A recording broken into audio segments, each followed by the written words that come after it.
2,344 miles on a 2019 Street Glide Special with the Stage 4 131 kit.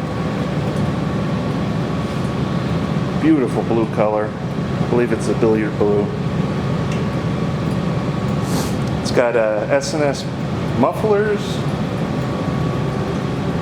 It's got they're the big diameter ones that stick out back here.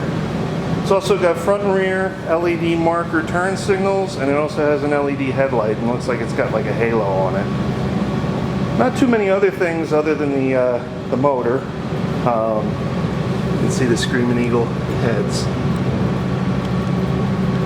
If I was a betting man, I'd say that this bike wasn't going to be around past the weekend. This is a really nice bike with very low mileage. Just got a service, and it's all ready to roll. Just looking for a new home. And you can tell this baby's throaty. So if you're interested, drop us a line, come on down, take it out for a test ride. But act fast.